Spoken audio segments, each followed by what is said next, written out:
точный удар по Зеленскому. Запад, отправлявший миллиарды, обеспокоен коррупционными скандалами на Банковой. Как соратница президента прокомментировала дело об отмывании $3,5 миллионов. Новые детали. Прямая угроза, удар по правительственному кварталу, эвакуация Верховной Рады, срыв заседаний. Жуткий налет, реактивный удар по силовикам Украины, главное управление уничтожено. Президент ввел войска в столицу, провальное решение и отказ исполнять приказ главы государства. В чем просчет? Подозреваемого в подрыве северных потоков задержали во время съемок фильма о подрыве газопроводов. Чем известен украинец? Заявление Путина о конце войны, отдан приказ, подготовка к возвращению военных с фронта. Резкий ответ Северной Кореи Трампу и Зеленскому. Чего хочет Пхеньян и как вступился за Путина? Об этом и не только. Досмотрите. Друзья, всем привет! Это «Время Прядко», 20 августа на календаре. Спасибо за поддержку. Давайте начнем. Новый коррупционный скандал больно бьет по Зеленскому, а соратница президента, которая стала главной целью, уже обещает бороться за себя в суде. Итак, западная пресса массово отреагировала на обыски в офисе президента и не только, которые накануне провели антикоррупционные органы страны. Напомню, суть дела: на НАБУ САП предполагаемое отмывание $3,5 миллионов, в котором фигурируют высокопоставленные сотрудники офиса Зеленского. По версии следствия, деньги прогнали через счета фирм прокладок и государственный Сенсбанк, чтобы внести залог за бывшего министра энергетики Германа Галущенко, фигуранта другого крупного коррупционного скандала. Самой высокопоставленной целью обысков стала замглавы офиса Зеленского Ирина Мудрая, которую издание называет близкой соратницей президента. Зеленский моментально уволил ее, Мудрая также получила от силовиков подозрения. А вот информация о том, что она уже отправлена в СИЗО, не подтвердилась. В деле фигурирует еще несколько людей. Это депутаты. Financial Times отмечают, что растущее число коррупционных расследований против близких союзников Зеленского уже бьет по его рейтингу и вызывает беспокойство у западных партнеров Украины. Цитирую. Растущее число дел против нескольких близких союзников Зеленского способствовало падению рейтинга одобрения президента и вызвало обеспокоенность западных партнеров, которые предоставили миллиарды, чтобы поддерживать страну на плаву и оказывать помощь ее армии. Обыски проходят в крайне напряженный для Зеленского политический момент. Так о событии пишет уже британский The Telegraph.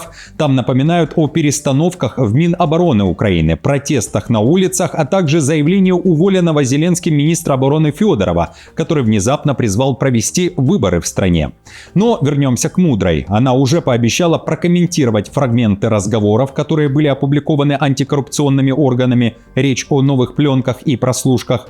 Кроме того, в письме заявила, что все эти годы боролась с режимом Путина и сделала многое, чтобы в будущем отправить его под трибунал. Сегодня я подала заявление об увольнении, и защищать свое доброе имя я буду сама, не перенося эту борьбу на государство. Спасибо за возможность более 4 лет работать над тем, что считаю делом своей жизни, привлечением России и ее топ-руководства к ответственности за агрессию, восстановлением справедливости для нашего народа и возмещением причиненного нам ущерба. Жуткий удар по силовикам Украины. Россия совершила ракетную атаку по зданию Главного управления нацполиции в Житомире. Погибли 2 полицейских, еще как минимум 20 человек получили ранения. По данным украинской стороны, прямо в здание попала российская реактивная ракета «Бандероль». Ракета прошла около 360 километров от российско-украинской границы, а воздушные силы отслеживали ее еще над Киевской областью. «Бандероль» способна развивать скорость до 600 километров в час. В украинской разведке утверждают, что Россия уже наладила серийное производство таких ракет. В нацполиции назвали такой удар невосполнимой утратой и террором со стороны Москвы. В результате обстрела возник пожар кровли и 4-го этажа. Это еще одно проявление настоящей сути российской агрессии, террора, направленного против людей и тех, кто их защищает. На месте работают полицейские, спасатели и другие экстренные службы. И уже через несколько часов по Украине полетела баллистика и гиперзвуковые цирконы. Лишь за 15 минут в первой волне атак 20 ракет на Киев. Кадры масштабных взрывов в разных районах столицы демонстрировали последствия удара. Появились сообщения и о поражении складов в Киевской области, а также инфраструктурных и гражданских объектов в самом Киеве. В Соломенском районе повреждена школа, где находилось одно из укрытий. Люди оказались заблокированными под завалами. Власти сообщили о первых жертвах и пострадавших. В следующей волне атак из Новороссийска отстрелял флот РФ. По столице и другим городам Украины полетели калибры. А третья волна – это удар с минимум 9 ракетоносцев России – Ту-95 МС и Ту-160. В Киеве наблюдаются перебои электроэнергии. На момент записи выпуска это и вся информация о последствиях. Удар по центру Киева и эвакуация Верховной Рады. В украинском парламенте заговорили о спасении депутатов из-за угрозы с воздуха. Постоянные воздушные тревоги в столице заставляют народных избранников искать новые форматы работы. Об этом заявил народный депутат и глава комитета Рады по вопросам гуманитарной и информационной политики Никита Потураев. Заседания украинского парламента регулярно прерываются, так как депутаты обязаны покидать зал и направляться в укрытие. Угроза ударов парализует законодательный процесс, говорит Потураев. По мнению политиков, в будущем условия будут только ухудшаться. Одним из ключевых сценариев для того, чтобы стабилизировать работу Верховной Рады, может стать временный перенос заседаний в более защищенное и безопасное место. Заявление прозвучало в эфире радио НВ. Очевидно, что Верховная Рада в таком режиме работать не может. Я думаю, что на самом деле ситуация будет только ухудшаться. Значит, у нас есть два варианта. Это не какая-то военная тайна. Оба варианта обсуждаются. Один вариант — это переместить работу парламента в более безопасное место. Такое место в Киеве существует. Планировалось, что парламент мог там работать тогда, в феврале-марте или апреле 2022 года. Но, к счастью, тогда была другая ситуация с безопасностью. Путин заговорил о конце войны и озвучил главное требование. Он призвал Россию заранее готовиться к возвращению большого числа военных с фронта. На заседании в Кремле он признал, это событие станет для РФ отдельной и серьезной проблемой. Воевавших придется трудоустраивать и возвращать к мирной жизни. Причем готовить эту систему Путин потребовал уже сейчас, не дожидаясь окончания боевых действий. На этом фоне Путин также признал и ущерб от ударов по промышленности и инфраструктуре страны. Намекает, горит сильно, но не критически. Особых потерь нет. Удары ВСУ критических последствий не принесли, заявила Москва. Поврежденные объекты теперь собираются восстанавливать при поддержке государства, параллельно усиливая оборону и безопасность. Но главное заявление прозвучало именно о фронте. В Кремле уже открыто обсуждают, что будет с большим количеством российских военных после их возвращения в города и деревни. Есть еще один вопрос, который возникнет. Это вопрос возвращения наших ребят с линии боевого соприкосновения после окончания специальной военной операции.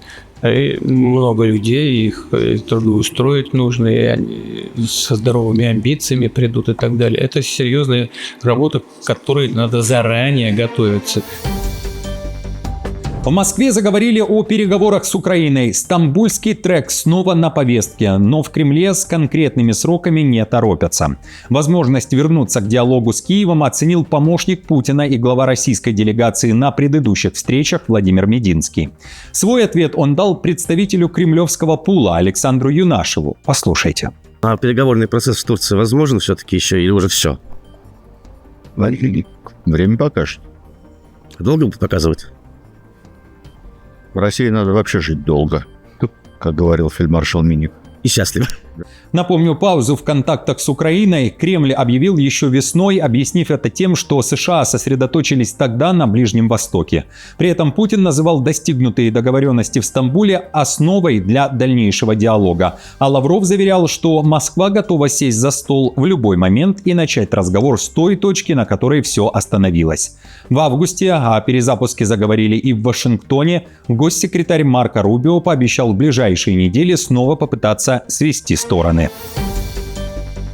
Президент ввел войска в столицу. Около 4,5 тысяч бойцов Нацгвардии заполонили Вашингтон. Трамп объявил о масштабной борьбе с преступностью, однако его план провален. Об этом пишет Рейтер.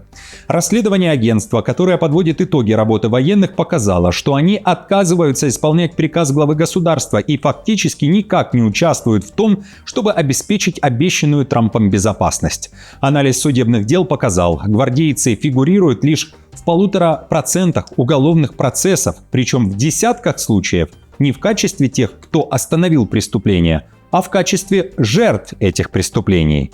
Вместо опасных криминальных кварталов, где происходит подавляющее большинство убийств, военные патрулируют богатые и безопасные районы. Основными подвигами солдат стали задержание людей за мелкие кражи, вроде пары кусков пиццы, проезд без билета в метро и наблюдение за нарушителями со стороны.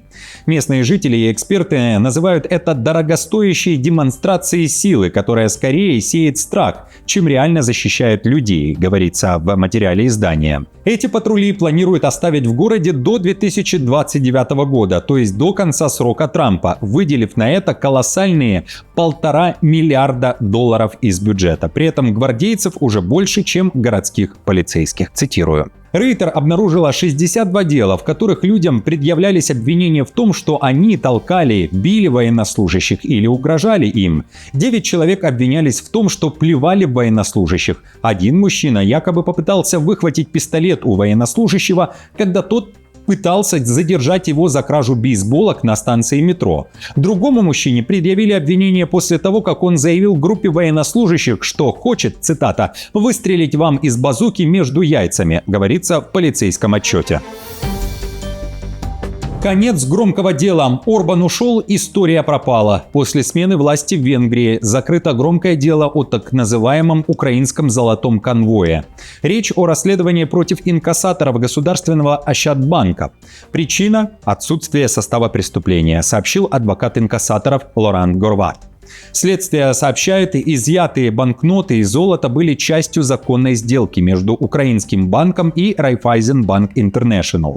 Австрийская сторона предоставила документы о происхождении ценностей и их оплате. Никакого преступления правоохранители не обнаружили, сообщил адвокат. По его мнению, это подтверждает политический характер операции, проведенной при правительстве Виктора Орбана. Теперь следователи продолжают другое дело о незаконном задержании украинцев. Подозреваемым по нему проходит бывший руководитель венгерского контртеррористического центра Янош Хайду. Собранные следствием сведения и доказательства подтвердили, банкноты и драгоценные металлы не были получены преступным путем. Их законное происхождение не вызывает сомнений, поэтому состава преступления в действиях инкассаторов нет. Признаков каких-либо других преступлений следствие также не обнаружило. Напомню, украинских инкассаторов задержали 5 марта возле Будапешта. Сотрудники венгерского контртеррористического центра захватили 2 броневика Ощадбанка, перевозившие из Вены в Украину $40 миллионов, 35 миллионов евро и 9 килограммов золота. 7 сотрудников банка силовики удерживали более суток, после чего выслали в Украину и запретили им въезд в шенгенскую зону. Киев называл операцию похищением, а власти Виктора Орбана заявляли, что расследуют возможное отмывание денег и проверяют происхождение ценностей. Новое задержание по делу о подрыве северных потоков и в необычных условиях. Германия нашла еще одного предполагаемого участника подводной диверсии. Гражданина Украины по имени Владимира задержали по европейскому ордеру в хорватском городе Пула, сообщила Генеральная прокуратура ФРГ. При этом арест провели тогда, когда подозреваемый был на съемках голливудского фильма о подрыве северных потоков, пишет немецкое юридическое издание ЛТО. Следствие считает Владимира профессиональным водолазом, который в сентябре 2022 года участвовал в установке взрывчатки на газопроводах возле острова Борнхольм. Ему вменяют совместную организацию взрыва, антиконституционный саботаж и разрушение инфраструктуры. Задержанный украинский инструктор по дайвингу Владимир Журавлев, пишет немецкий журнал «Шпигель». Официально немецкая прокуратура его фамилию не раскрывает. Журавлева уже задерживали в Польше осенью прошлого года, однако польский суд тогда отказался выдать его Германии и отменил временный арест. Теперь слово за Хорватией. Суды в Хорватии решат вопрос об экстрадиции и ее допустимости. Обвиняемый, разумеется, имеет право обжаловать решение. Сроки всегда зависят от конкретного дела. Сейчас невозможно сделать какие-либо прогнозы. Напомню, первый задержанный бывший украинский военный Сергей Кузнецов. Он уже находится в Германии, а его дело передано в суд. Новичок для главы оружейной компании. Российскую военную разведку подозревают в подготовке убийства главы компании-производителя боевых дронов, сообщает немецкий журнал «Штерн» и телеканал РТЛ. Целью предполагаемой операции стал 39-летний основатель компании Donau Stahl Штефан Туман, чья фирма поставляет оружие Украине, утверждают журналисты. Предпринимателя планировали отравить нервно-паралитическим веществом «Новичок», заявил депутат от правящей партии ХДС Бастиан Эрнст в документальном расследовании РТЛ. Именно на этот яд указывает полученная информация, утверждает этот депутат. Однако доказать причастность Москвы невозможно, признает сам Эрнст. О российской разведывательной операции Тумана предупредили немецкие силовики незадолго до Рождества прошлого года, рассказал сам бизнесмен журналу «Штерн». После этого он составил завещание, оформил документы о донорстве органов и фактически ушел в подполье. В марте немецкая прокуратура задержала 2 предполагаемых агентов, которые по версии следствия следили за Туманом, собирая данные для следующего шага российских спецслужб. Уже несколько месяцев я постоянно меняю места проживания. Я сплю рядом со своим компьютером. Проснувшись, сразу начинаю работать, чтобы как можно меньше думать о своем положении. Война в Украине теперь стала и моей личной войной. Резкий ответ КНДР Трампу и Зеленскому. Пхеньян отверг попытку американского президента перезапустить отношения и заявил, что политика США остается враждебной. Сокращение совместных учений США и Южной Кореи не меняет их агрессивного характера, заявила влиятельная сестра северокорейского лидера Ким Йо Джон. Так она отреагировала на решение Белого дома уменьшить масштаб маневров ради возвращения КНДР к диалогу. По приказу Трампа учения сократили с 11 до 5 дней, а часть тренировок заменили компьютерными симуляциями, сообщает Рейтер. Следом Пхеньян отверг заявление Зеленского об отправке в Россию еще до 50 тысяч северокорейских военных и вступился за Путина, обвинив Запад и США в начале войны. Мы хотим ясно заявить, утверждение о дополнительной переброске наших войск, придуманное и распространенное Зеленским, совершенно беспочвенная инсценировка Киева. Ответственность за начало и затягивание украинского кризиса полностью лежит на Соединенных Штатах и Западе, которые создали для него условия и продолжают его подпитывать. Друзья, спасибо вам большое за поддержку. Мне будет приятно, если вы, опять же, оставите лайк, подпишитесь на канал и будете смотреть другие выпуски, которые уже опубликованы на нашем канале «Время Плетко». До встречи!